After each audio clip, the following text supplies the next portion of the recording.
All right. Well, welcome to a very special segment on the Tilehurst End podcast. So this is going to be our September entry for the Reading women's team update. Now, if you're reading the Tilehurst End website, and if you're not, what are you doing? You absolutely should be. Um, but you may know Peter Matthews, who writes the excellent post-game reports for us on the women's team. And so we thought we'd bring Peter along today and just get an update on the women. How are you doing, Peter? Yeah, very good, thank you, and thank you for for calling them excellent match reports. So that's very kind, too kind. You do a better job of actually telling the listeners what happened during a game than we were doing for about half a year there. So they are excellent. Don't worry, Peter.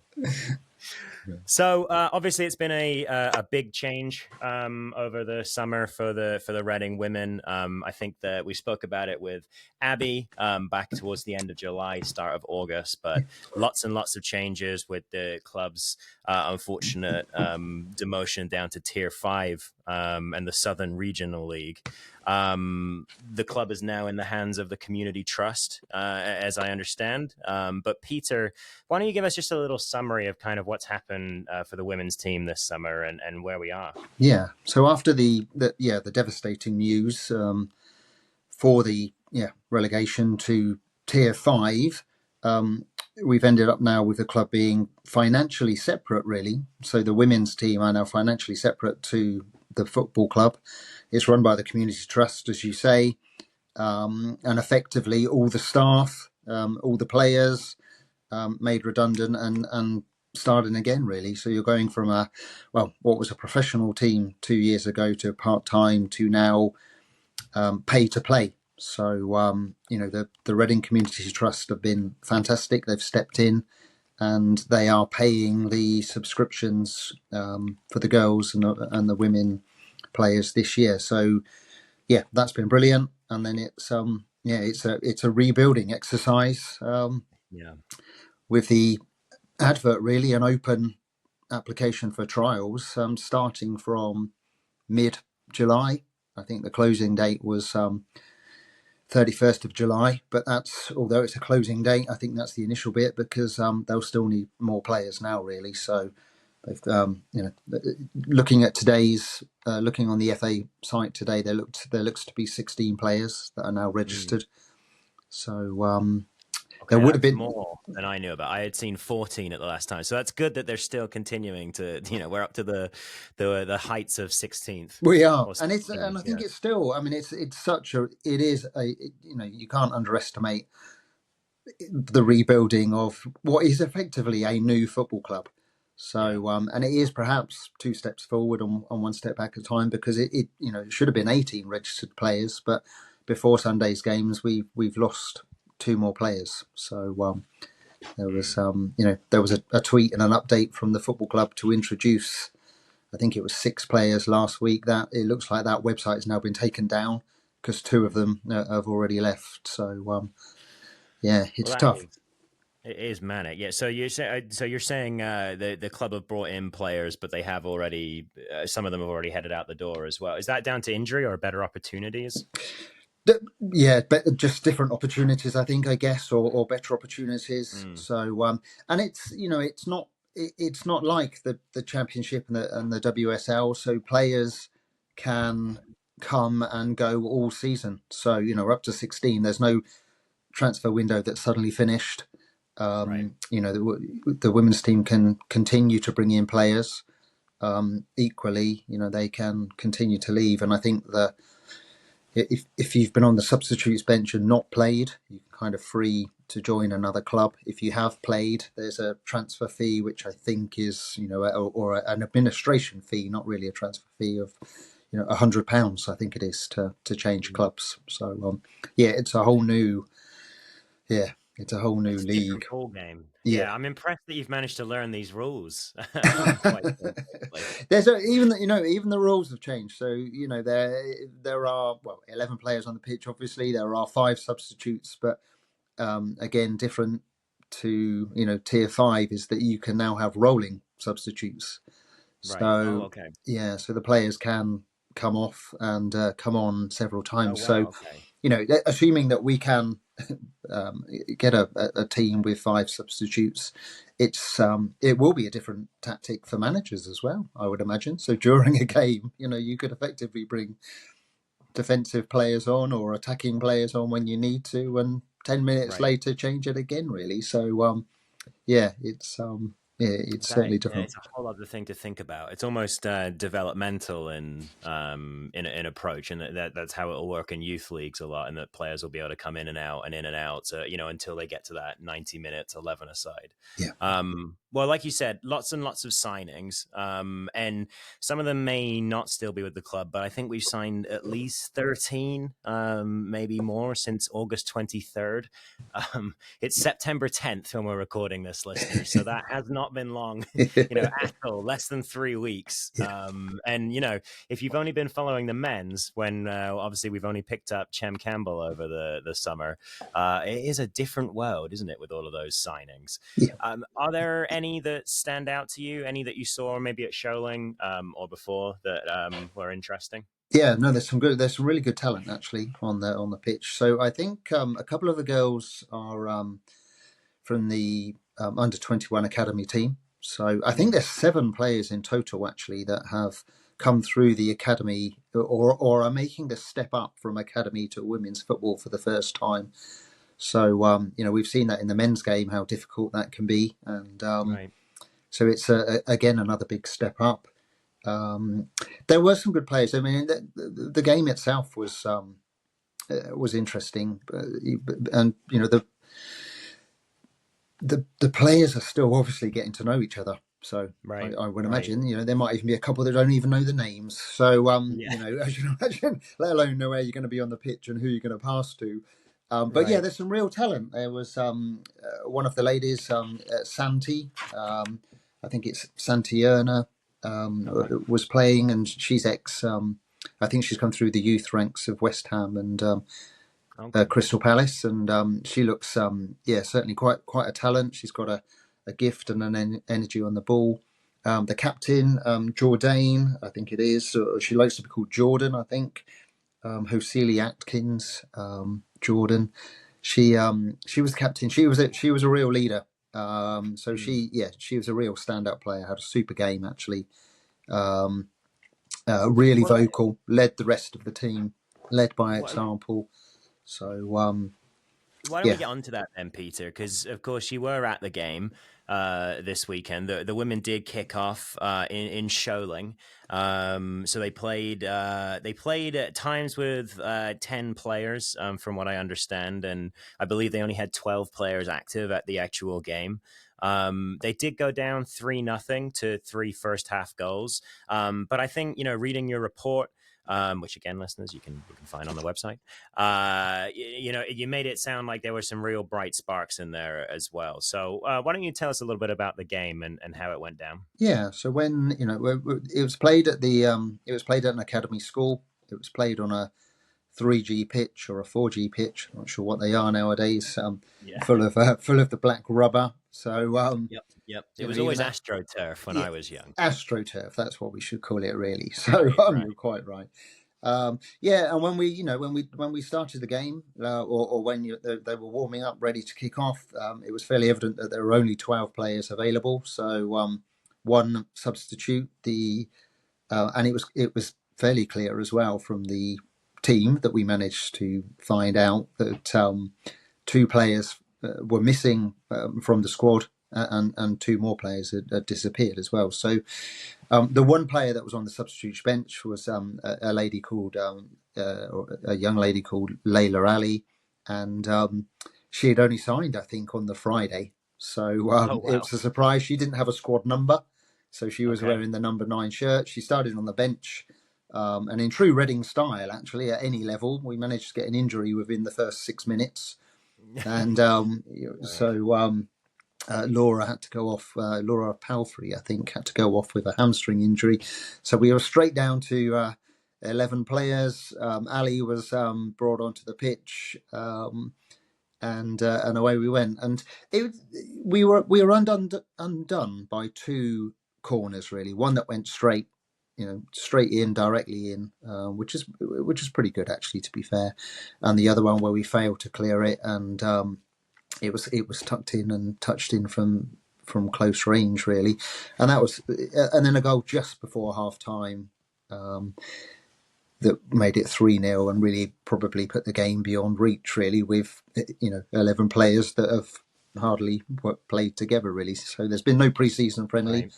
There's been no Oh, pre-season wow. friendlies at all, from that point of view. They're training at Slough, at Arbour Park, and they're meant to be doing a bit of fitness work. But I think, as we're going to discuss the manager later, but they're try. I think they've been using the pitch, the AstroTurf pitch over at the Dome as well, actually, just to try and get a bit of pitch time, really.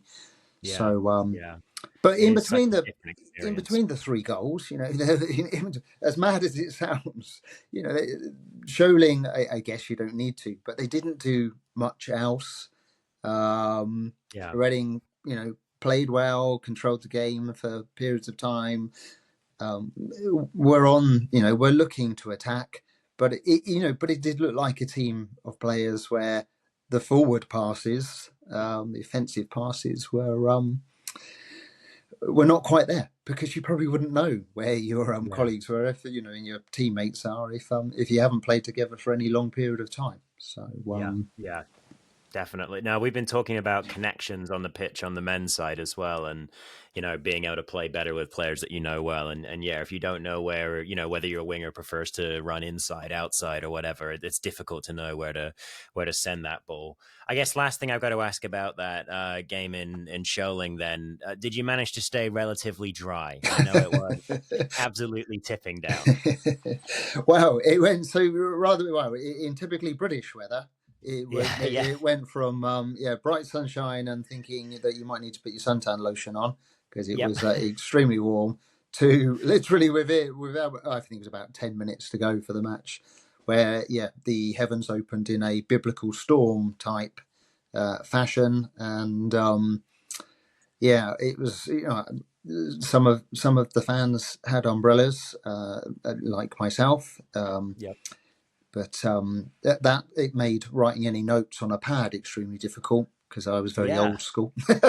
No, I'm with you on that. Yeah, I've got lots of washed out pieces of coaching, paper and stuff from the years. So yeah, it's a tricky one.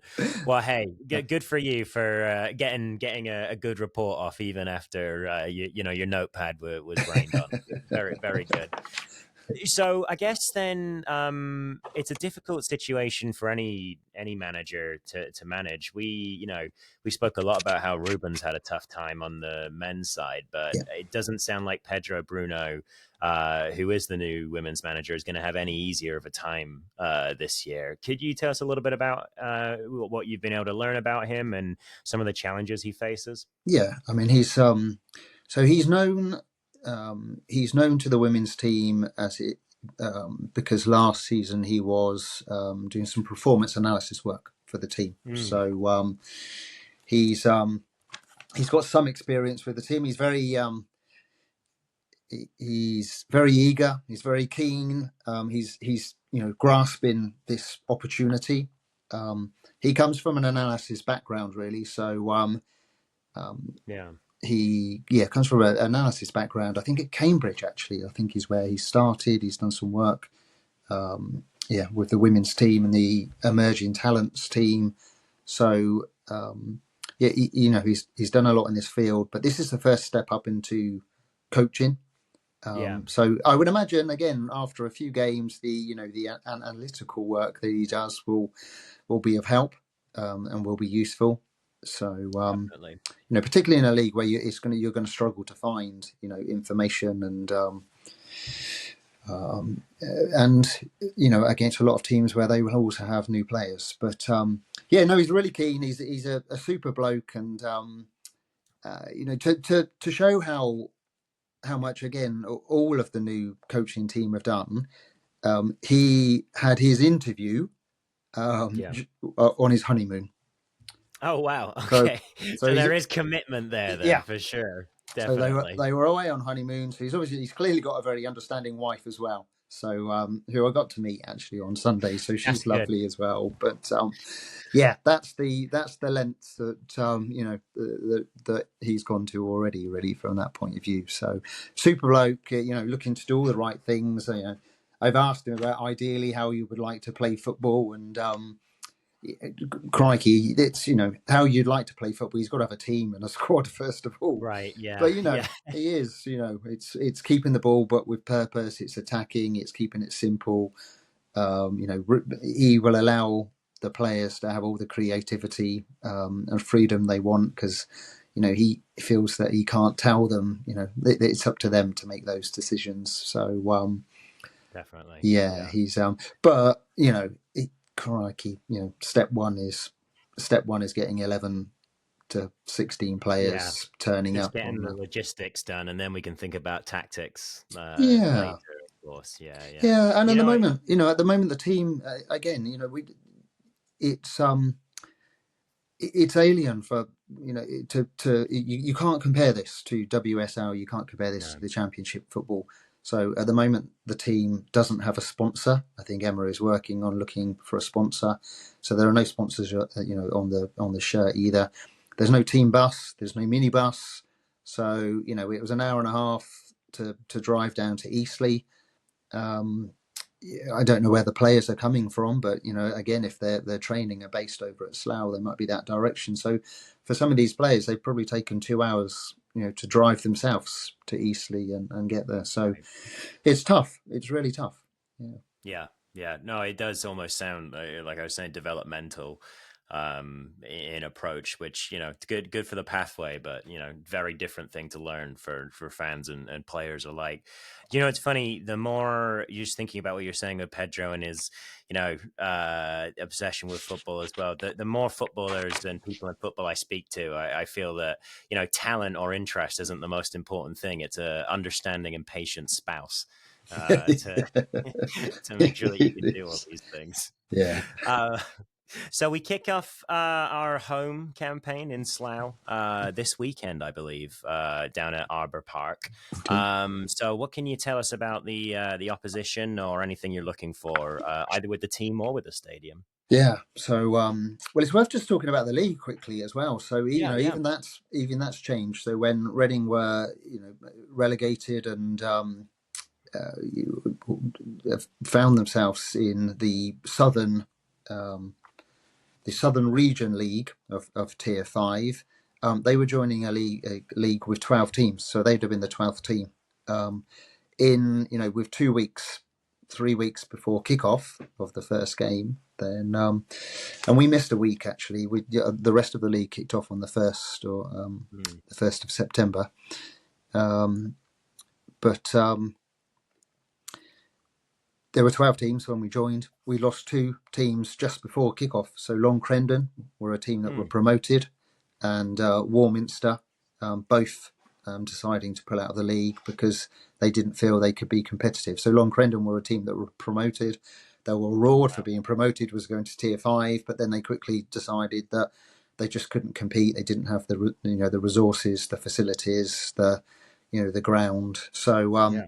yeah, Wow. so Reading, albeit not ideal, that we don't really want to play away from the Select Car Leasing Stadium, and we don't want to be 30 miles down the road and 30 minutes down the road. But Arbor Park is, it looks a super venue. The facilities are very good. I know Emma and Pedro are very, it's superb. It's probably, it must be the best facilities, a team, the best stadium and the best facilities in this Yeah. league. So it's a great base, It an almost felt opportunity like a for them. step up from where they were in Aldershot last year. Yeah, I know Aldershot proper ground and grass and all of that kind of stuff, but certainly in terms of, I don't know how it looked for the fan experience, it looks not a bad spot.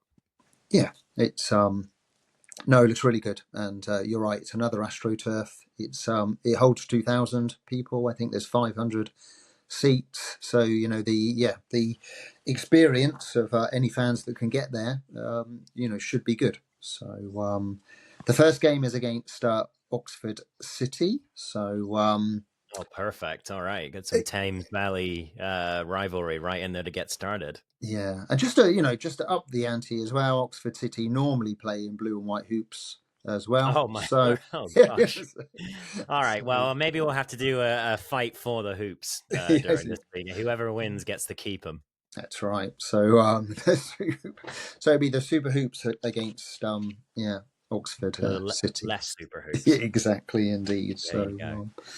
Fantastic. All right. Well, Peter, anything else on the ladies before I let you go here? This has been great because I think we'll definitely get you on as well, further through the season to kind of give the listeners some more updates and things like that. But anything else for no, well, we've for asked. No, I mean, keep an eye on the the women's the football club women's Twitter feed, and we're hoping that there will be more information that comes via that.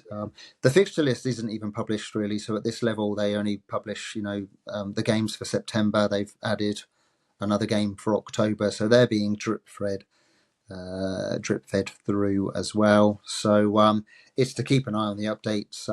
The Tilehurst End do they clearly do a good job in trying to promote the women's football alongside the more popular men's side of the game. And crikey, I'll try and do my bit. If there's anybody out there that wants to write and do a bit more for the women's game, then I'm sure Simeon and the team will be pleased to publish that as well. But yeah, definitely. otherwise, thanks for your time, and yeah, let's hope that the fairy tale story, the Phoenix from the Flames, can get going soon. Really, so we just need a few more players and a bit of time, really, to get going. Definitely, definitely. Yeah, guys, make sure you're reading Peter's post game reports on the Tilehurst End because they are great. And yeah, Peter, I appreciate you mentioning that. If you're interested in writing about the women's team, Ben says it a lot, but we are trying to do more in that regard. We wanted to do more last year, but there was a couple things going on with the men's team that distracted us just a little bit. But we The really couple. do. Just a couple, yeah. But like you said, Peter, this is the rebirth of the team, and we want to be here to celebrate that. So, yeah, thank you for all of your efforts as well. Yeah, and anybody that can get along to Arbor Park on Sunday, 2 o'clock kickoff. Yeah, should be good. Back these girls. They're part of this new era that the comeback season as the club are trying to promote it. Definitely. All right. Thank you so much, Peter. All right, thanks a lot. Thanks.